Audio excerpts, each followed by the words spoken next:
Well, welcome. Welcome to Manjunk. This is our presentation. I need a volunteer to help run this machine. No, he's got gloves on. That's okay. He's a helper. You need a volunteer. You got one? Come on up.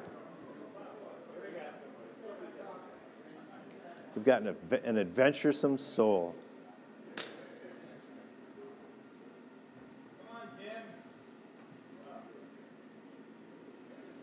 And who are you?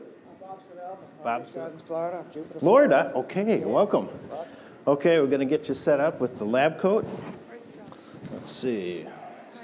You can do it. Yeah. Very good. Okay, is that looking sharp? Okay. Chuck, can you we need to turn that off.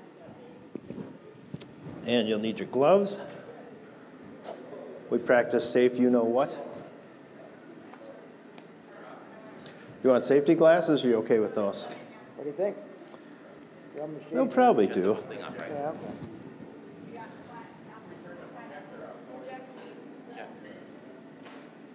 There we go. So I'm going to have you sit right here. And your job is to turn that crank. Clockwise? Yeah, heart-wise. So you're running Joe's heart. So let's see. Joe's heart continues all the time. We've got another crank over here. Let's start that up. There we go. These are the you-know-whats. We'll come back to those in a moment. So this is Joe's Manjunk. This is Joe's...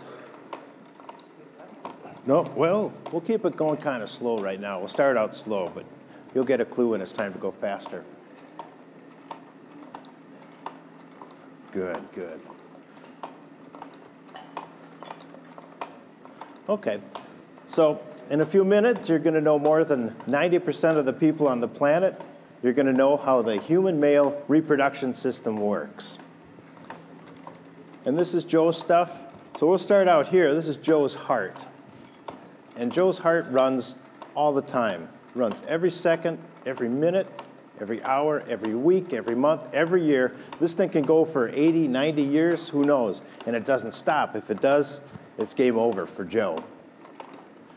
And I looked it up to find out how much blood does Joe's heart pump. And he pumps the equivalent of a semi-truck full of blood every day. And that's not just a beer truck delivering beer in the neighborhood. This is a 52-foot, 18-wheeler semi-truck full of hot, steaming blood. So when you're going on the freeway and you're passing one of these big guys, take a look at that thing, because that's what your heart puts through every day. That's kind of weird to me. I like it. So let's turn on the blood setup here. Ah, good. Okay. So the blood's got a lot of veins and stuff to send blood all over. Oh, we're going to go a little slower. Yeah, very good. Yeah, don't want to get ahead of ourselves. So the blood's got veins and vessels and stuff that goes all over to all of Joe's organs. And we're only showing two of them today. We're showing one setup going to his erectile nerves over here, and one of it's going up to the brain. So I'll go to Joe's brain for a minute. Now Joe's got two parts of his brain. He's got new brain and old brain. New brain's the part that knows how to, well, he can get that educated. He's aware of the new brain. He can talk with the new brain. He can go to school and get educated, and he can change his new brain. That's where the ideas are. That's where we come up with this cool stuff to say. That's how we find our way home. That's how we run our damn smartphones. That's the new brain. Now the old brain, Joe's not real aware of. And the old brain's the one that runs the heart, runs the prostate, runs everything. And he doesn't have to know about it. It just does it automatically. So until something breaks down, he doesn't talk to old brain. Uh-oh. Sometimes he needs a little help. All right. Oh, here. Back up. Okay, this is our... There you go. See, it's good to have backup systems. God, you're really good at this. So, no, you're still going good. Okay, so Joe's got his blood going and the brain. Okay, so the old brain's going to get activated in a couple of minutes, and that's real important for when Joe's making babies. So let's see, we'll go over here, and up here, we'll start with the bladder. So this is where Joe's, all the coffee and all the beer he drinks all day long, this is where most of the fluids wind up. And as you know, he's got to take a leak once in a while. So when that happens, there's a float valve in here, and it tells old brain, gotta go. So what happens? Old brain says, we gotta go. Joe might be playing a video game or something. New brain's real active, and Joe doesn't get to the bathroom, and he's thinking, he's not aware of it. And so he keeps fiddling around with his video game, and finally it breaks through, and he's gotta go. So Joe gets up, and he runs down the hall, and he gets there, and he's standing there, and he feels instant relief. This guy's been giving him pressure for quite a little while. And what happens? This valve, the external sphincter valve, what a lovely name. This guy opens up, and Joe takes, oh, that's closing it. Let's open it up. There we go. So Joe takes a leak, and he feels instant relief. So he's looking at the blank wall there, and new brain's kind of thinking about stuff. Well, how come, a few minutes ago, I was ready to blast this urinal off the wall. I really had to go. But now it's just kind of a steady stream. Things are working out nice. So how come this isn't coming out like a fire hose? Well, it's because of this.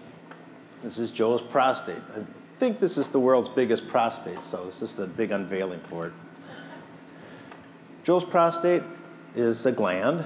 It's about as big as a walnut, and sometimes it gets bigger. What's going on in the prostate is it fills itself with prostatic fluid. That's the white milky stuff. And this can't make babies yet. The prostatic fluid doesn't, because it's got to have sperm. We'll come back to that in a moment. But this thing acts as a semi-closing valve for Joe's urethra. His urethra is it's kind of like a water balloon. There's a lot of water balloon analogies in this thing. And this squeezes it a little bit. So when Joe's taking a leak, this is open. This is acting like a flow control valve, so it doesn't come out like a fire hose. So when Joe's done, he closes this off, he zips up, and he's good to go. Got the prostatic fluid, and let's go down here, the urethra. The urethra is, again, like a flexible hose, and it gets filled up, and it gets big, and it gets small, and that's going to come into play again in a few minutes. And over here, oh yeah, we've got Joe's old friends in the glass jars. Are Joe's testicles.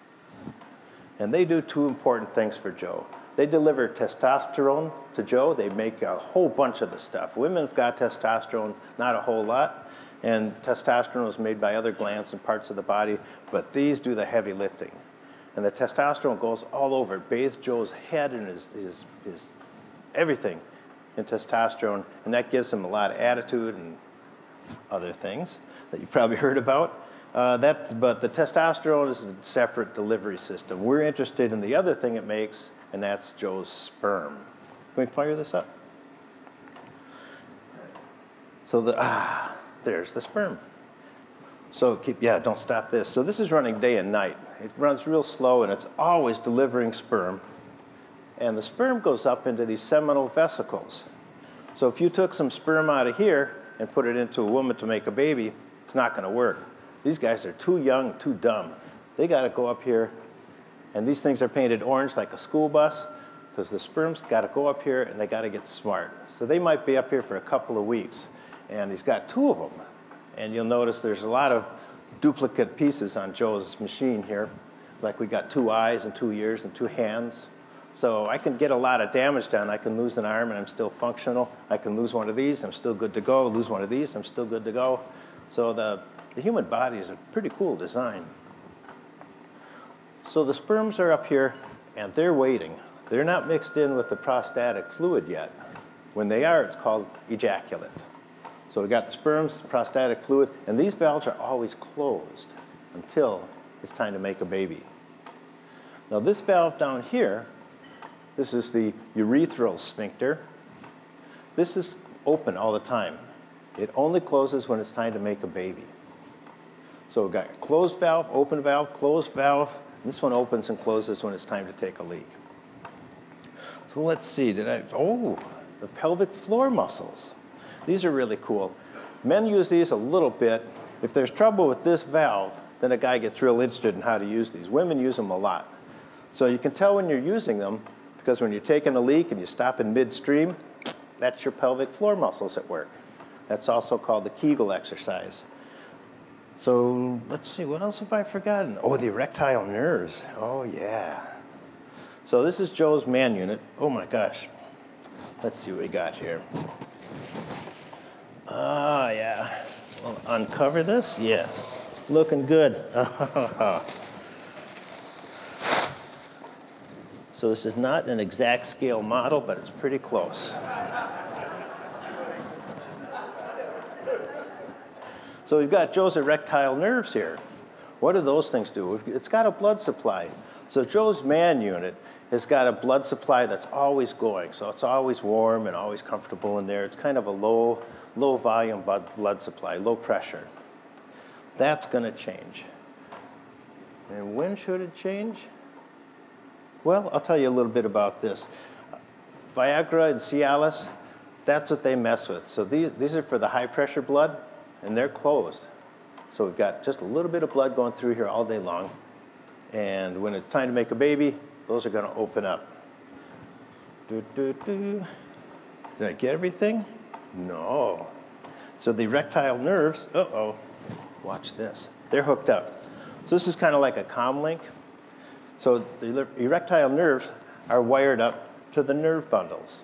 And these live on either side of the prostate on the lower side. These are real important to a guy because what happens is these send a high voltage charge to those valves, and that's when they open up. And then when things are over, that's when they close down again.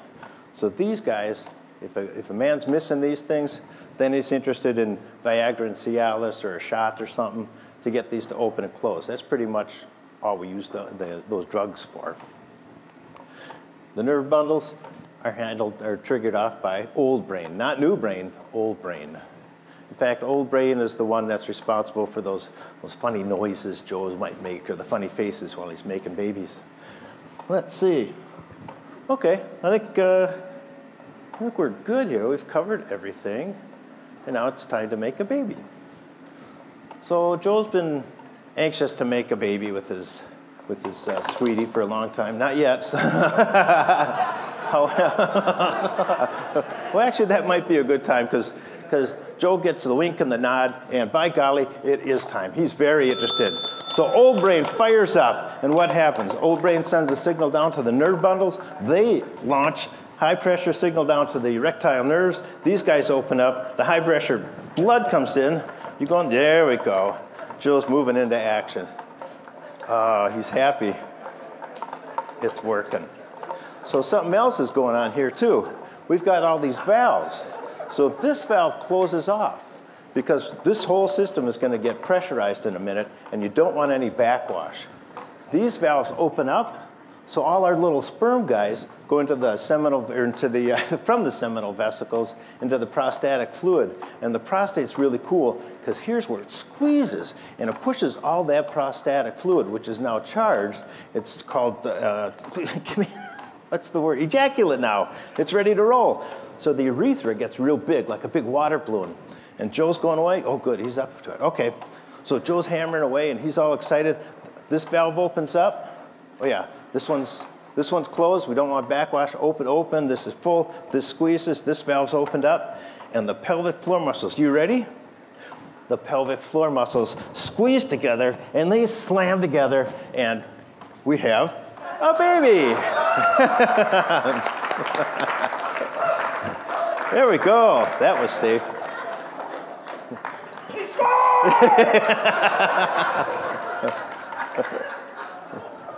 So this is taking a lot of energy. So Joe kind of quiets down. Can you figure out how to get that down? This is the sad part. Okay. So, yeah, he's going on in a minute. So the erectile nerves, the valve supply is cut off from there. It goes back to low pressure blood, and he's getting, we got to keep these going. These go day and night, and they don't stop, but we'll pretend for now.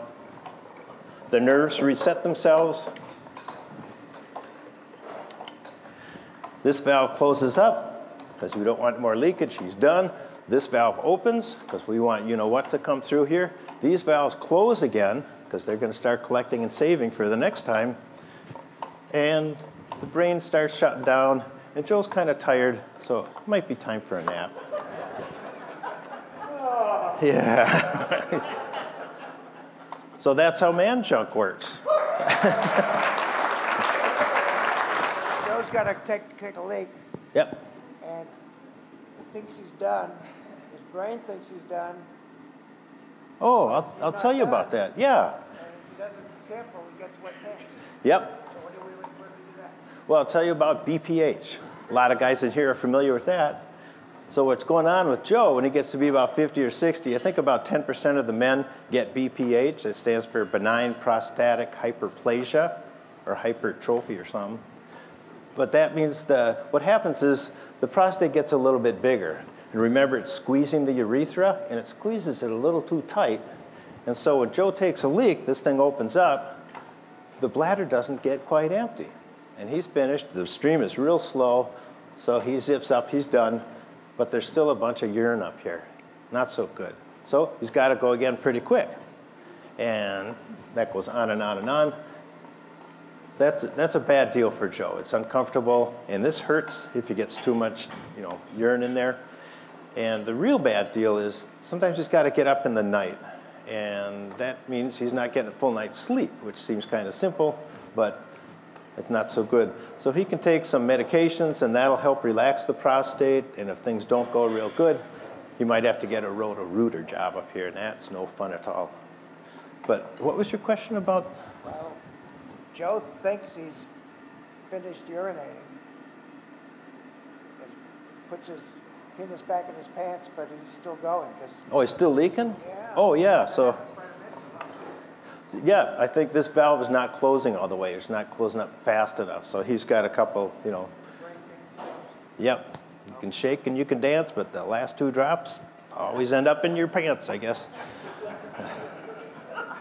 I was on a cruise in the Oasis, and right above the urinal, they had a mirror where the electric eye was, and the comedian said it's really good because the old guys can see when they're really done.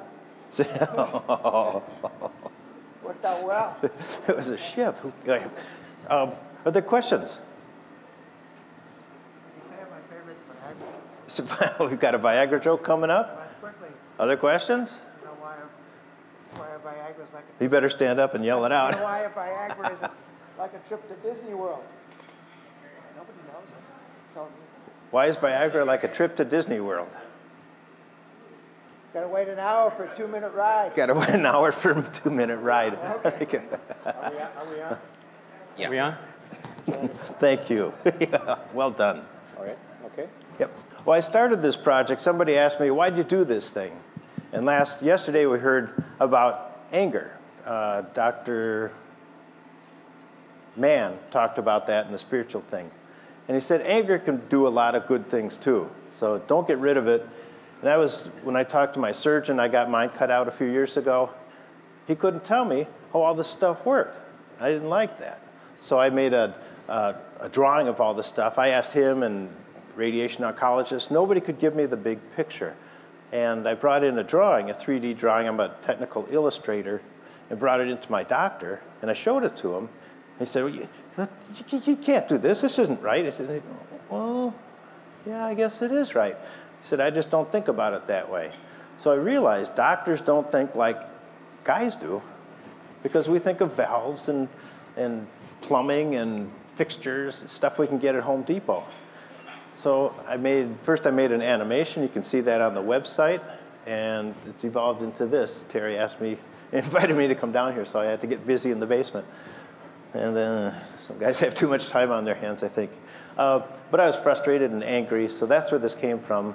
I also started the Reluctant Brotherhood, the telephone support group. So anybody's invited to join that, and you can get information on the website. I think you all got a flyer. Yep. So that again was started out of frustration and anger, because the support groups up in the Twin Cities where I live were not addressing the unmeasurable stuff that men go through, the emotional stuff. So we deal with that a little bit, and that's fun and scary. So Thank I guess you. we're finished then. Thank you. Thank you very much. What a great way to start the day, right? Ooh, got another question? Ah, yes. What's your website? It's on the brochure there, thereluctantbrotherhood.com.